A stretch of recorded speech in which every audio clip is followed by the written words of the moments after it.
Struggle to cope with COVID-19. We also struggle to cope with a lot of terms associated with the virus that are tossed out there every day by medical officials.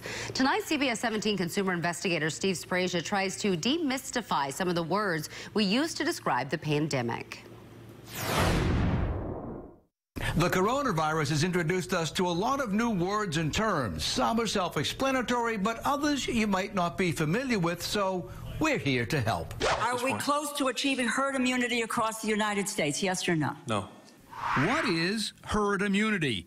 That's when a large portion of the populace, or the herd if you will, becomes immune to a disease, making its spread unlikely. The percentage of the population that needs to be immune in order to achieve herd immunity varies from disease to disease. For example, measles, it's highly contagious. It's estimated that 94% of the population must be immune to give us herd immunity from measles. At this point, no one is sure what percentage of people need to be immune from COVID-19 to give us herd immunity from that virus. What is self-isolation versus self-quarantine? These are not the same terms, but people mistakenly use them interchangeably. Self-quarantine means you must stay at least 6 feet apart from other members of your household, wash your hands frequently, have no visitors, and must not share personal items like towels or utensils.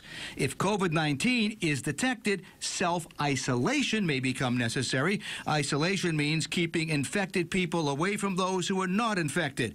Isolation can take place at home or in a hospital. What is endemic? That means the disease is always with us at varying levels. The common cold and flu, they are endemic. Even with a vaccine, we can't wipe out the flu, and there are some scientists who worry that COVID-19 may become endemic even if we develop a vaccine for it. What is fatality risk? Sometimes called the fatality rate. That is, the percentage of people who die from a disease compared to the number diagnosed with the disease during the same time frame. Recent studies indicate those infected with COVID-19 have a 1.4% chance of dying. If you would like to know more definitions of coronavirus terms, I've included a complete glossary in today's web story. Working for you, I'm consumer investigator Steve Sprasia.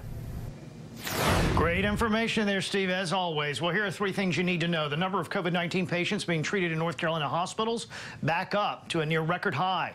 870 people battling the virus in the hospital just a day after the numbers actually slipped by 38. Prior to Sunday, we saw record highs over the past week. The State Department of Health and Human Services reports a little more than 800 new cases over the past 24 hours and 3 more deaths.